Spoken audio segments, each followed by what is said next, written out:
नमस्ते बच्चों। आज मैं आप लोगों को क्लास 7 बाल महाभारत के तहत विराट का भ्रम आज यह मैं पढ़ाऊंगी आप लोगों को। और इससे पहले बाल महाभारत का बहुत सारा टॉपिक्स मैं पढ़ा चुकी हूँ और क्लास 7 वसंत का बहुत सारा चैप्टर मैं आसान रूप में मैं पढ़ाई हूँ और हिंदी व्याकरण जो कि बहुत ही आसान तरह से मैं समझाई हूँ। तो उन सब को देखने के लिए आप ऊपर दिए गए आई बटन पर क्लिक करके देख सकते हैं या नीचे दिए गए डिस्क्रिप्शन बॉक्स में देख सकते हैं या प्लेलिस्ट में जाकर देख सकते हैं। और बच्चों, आप मुझे इंस्टाग्राम, फेसबुक और ट्विटर पर भी फॉलो कर सकते हैं। तो अभी हम लोग बाल महाभारत के तहत विराट का भ्रम इसके बारे में जानेंगे, इसका सारांश पढ़ेंगे और नीचे एग्जाम के लिए प्रश्न उत्तर भी मैं पढ़ाऊंगी आप लोगों को। तो हम लोग पाठ शुरू करते हैं। सुशर्मा पर विजय प्राप्त कर राजा विराट जब नगर में आए तो मालूम हुआ कि राजकुमार उत्तर कौरवों से लड़ने गए हैं। तो क्या हुआ, सुशर्मा पर विजय प्राप्त करके जब राजा विराट नगर में आए तो ऐसा सबको मालूम हुआ कि राजकुमार उत्तर जो है कौरवों से लड़ने गए हैं। राजा विराट चिंतित हो उठे। युधिष्ठिर ने राजा को शोकातुर देखकर मतलब चिंतित देखकर दिलासा देते हुए उन्हें शांत करते हुए कहा, आप राजकुमार की चिंता न करें, बृहन्नला सारथी बनकर उनके साथ गई हुई है। कंक इस प्रकार बातें कर ही रहे थे कि इतने में उत्तर के भेजे हुए दूतों ने आकर कहा, राजन आपका कल्याण हो, राजकुमार जीत गए, कौरव सेना तितर बितर कर दी गई है, गायें छुड़ा ली गई है। तो इस तरह से कंक आ जाते हैं वहाँ। कंक इस प्रकार की बात कर ही रहे थे कि इतने में उत्तर के भेजे हुए दूत आ जाते हैं वहाँ और कहते हैं कि राजन आपका कल्याण हो और राजकुमार जीत गए हैं और कौरव सेना तितर बितर वो लोग हार गए हैं, गाय छुड़ा ली गई है। विराट अत्यधिक प्रसन्न थे। वे कंक युधिष्ठिर के साथ चौपर खेलने लगे। अब ये लोग खेल खेलने लगे, दोनों खेलने बैठे।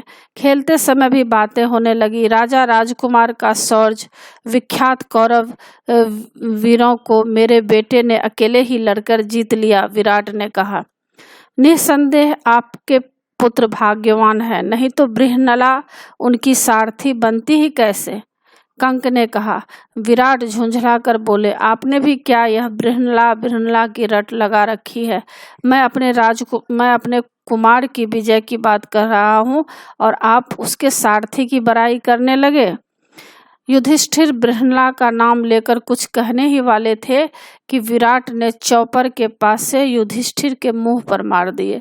और युधिष्ठिर बृहन्नला का नाम लेकर कुछ कहने ही वाले थे कि क्या हुआ, विराट क्या किए, चौपर के पास से जो थे, खेल के पास से जो खेलने का एक सामान होता है पास से, उसको युधिष्ठिर के मुंह पर मार दिए। इतने में ही द्वारपाल ने आकर खबर दी कि राजकुमार उत्तर व बृहन्नला द्वार पर खड़े हैं। राजा ने आने की अनुमति दी, किंतु युधिष्ठिर ने कहा, सिर्फ राजकुमार को लाओ, बृहन्नला को नहीं। युधिष्ठिर को भय था कि उनके निकलते हुए रक्त को देखकर अर्जुन कुछ अनर्थ न कर बैठे। उत्तर ने पिता को नमस्कार किया। उसने जैसे ही युधिष्ठिर की ओर प्रणाम करने के लिए देखा तो पूछ बैठा, पिताजी इनको किसने यह पीड़ा पहुंचाई है। विराट ने कहा, बेटा क्रोध में मैंने चौपर के पास से फेंक मारे, क्यों तुम उदास क्यों हो गए। उत्तर भयभीत हो उठा। उसने पिता से आग्रह किया। तब विराट ने कंक के पांव पकड़कर क्षमा याचना की। उत्तर ने पिता से कहा, पिताजी मैंने कोई सेना नहीं हराई, मैं तो लड़ा भी नहीं। विराट ने कौरव सेना को हराने वाले वीर को बुलाने को कहा। थोड़ी देर सोच विचार कर अर्जुन ने पहले राजा विराट को और फिर सारी सभा को अपना असली परिचय दे दिया। लोगों के आश्चर्य और आनंद का ठिकाना न रहा। सभा में कोलाहल मच गया। राजा विराट का हृदय कृतज्ञता, आनंद और आश्चर्य से तरंगित हो उठा। विराट ने कुछ सोचने के बाद अर्जुन से आग्रह किया कि आप राजकन्या उत्तरा से विवाह कर लें। अर्जुन ने कहा, राजन आपकी कन्या को मैं नाच और गाना सिखाता रहा हूँ, मेरे लिए वह बेटी के समान है, इस कारण यह उचित नहीं कि मैं उसके साथ विवाह करूं। हाँ, यदि आपकी इच्छा हो तो मेरे पुत्र अभिमन्यु के साथ उसका विवाह हो जाए।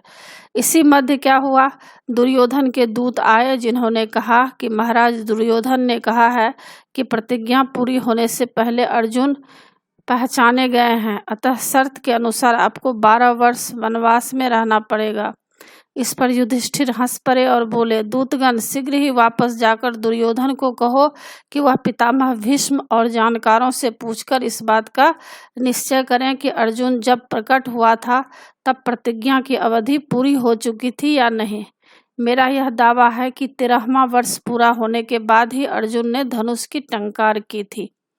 तो बच्चों, यह था सारांश, और इसमें कुछ शब्दार्थ, कठिन शब्दार्थ दिए गए हैं, उसको आप याद कर लीजिएगा। और प्रश्न उत्तर इसमें एग्जाम के लिए है। पहला प्रश्न है, विराट की चिंता का क्या कारण था?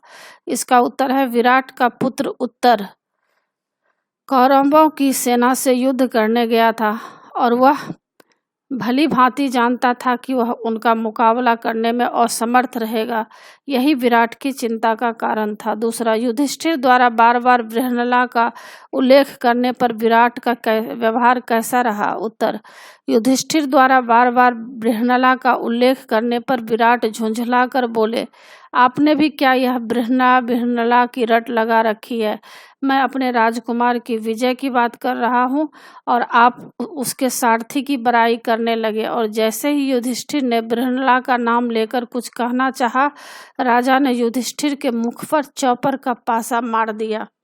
तीसरा प्रश्न, दुर्योधन के दूतों ने आकर क्या संदेश दिया? उत्तर, दुर्योधन के दूतों ने आकर युधिष्ठिर से कहा, कुंती पुत्र, महाराज दुर्योधन ने हमें आपके पास भेजा है। उनका कहना है कि उतावली के कारण प्रतिज्ञा पूरी होने से पहले अर्जुन पहचाने गए हैं, इसलिए शर्त के अनुसार आपको 12 वर्ष के लिए और वनवास जाना होगा। चौथा प्रश्न, कंक मतलब युधिष्ठिर, जिनका नाम कंक था, ने विराट को सांत्वना कैसे दी? उत्तर, कंक ने विराट को सांत्वना देते हुए कहा कि वह घबराए नहीं, क्योंकि बृहन्नला उसके साथ है। पांचवा प्रश्न, विराट ने युधिष्ठिर से क्षमा याचना क्यों की? उत्तर, विराट ने अपने पुत्र के समझाने पर व असलियत जान लेने पर कि कंक वास्तव में युधिष्ठिर है, उनसे क्षमा याचना की। छठा प्रश्न, विराट ने अर्जुन के समक्ष क्या प्रस्ताव रखा? उत्तर, विराट को जब पता चला कि उसके पुत्र उत्तर का सारथी बृहन्नला के रूप में अर्जुन है, तो उसने अपनी पुत्री उत्तरा से विवाह का प्रस्ताव रखा। सातवां प्रश्न, अर्जुन ने क्या कहकर राजा विराट का विवाह प्रस्ताव ठुकरा दिया? उत्तर, अर्जुन ने विराट से कहा कि उसकी पुत्री को मैं नाच गाना सिखाता रहा हूँ, इस रूप में हमारा गुरु शिष्या का संबंध है, अर्थात उत्तरा मेरी पुत्री के समान है, इस कारण उससे मेरा विवाह करना उचित नहीं। साथ ही उन्होंने अपने पुत्र अभिमन्यु से उसके विवाह का प्रस्ताव रखा। आठवां प्रश्न, दुर्योधन के दूतों को युधिष्ठिर ने क्या उत्तर दिया? उत्तर, युधिष्ठिर ने दुर्योधन के दूतों से कहा, दूतगण, शीघ्र ही वापस जाकर दुर्योधन को कहो कि वह पितामह भीष्म और जानकारों से पूछकर इस बात का निश्चय करें कि अर्जुन जब प्रकट हुआ था तब प्रतिज्ञा की अवधि मतलब समय पूरी हो चुकी थी या नहीं। मेरा यह दावा है कि 13वां वर्ष पूरा होने के बाद ही अर्जुन ने धनुष की टंकार की थी। तो यह प्रश्न उत्तर था बच्चों, और इसमें कुछ ऑब्जेक्टिव टाइप का प्रश्न उत्तर है जो कि आपको पूछा जाएगा, जिसमें 4 ऑप्शन रहेंगे, एक ऑप्शन उसमें सही रहेगा। पहला प्रश्न है, विराट की चिंता का क्या कारण था? इसका घ उत्तर है उसका पुत्र। दूसरा, दुर्योधन के दूतों ने युधिष्ठिर से क्या कहा? इसका उत्तर क है, अर्जुन प्रतिज्ञा के समय से पूर्व पहचाने गए हैं। तीसरा प्रश्न, विराट ने सच जान जाने पर अर्जुन के समक्ष क्या प्रस्ताव रखा? तो इसका उत्तर क है, अपनी पुत्री उत्तरा के विवाह का। चौथा, अर्जुन ने विराट की पुत्री से विवाह का प्रस्ताव क्यों न माना? इसका ग उत्तर है, वह उसे अपनी पुत्री मानता था। तो बच्चों, इसी के साथ पाठ की समाप्ति होती है। आशा है आप लोगों को पाठ समझ में आ गया होगा। एग्ज़ाम के लिए अच्छी तरह तैयार कर लीजिएगा। और बच्चों, आप मेरे चैनल देवनागरी को ज़रूर सब्सक्राइब कीजिएगा और सब्सक्राइब के बगल में बेल आइकन बटन है, उसे क्लिक कीजिएगा, लाइक कीजिएगा और शेयर कीजिएगा। कमेंट्स ज़रूर कीजिएगा कि आपको यह पाठ कैसा लगा। नए पाठ के साथ फिर मैं मिलूँगी बच्चों। धन्यवाद।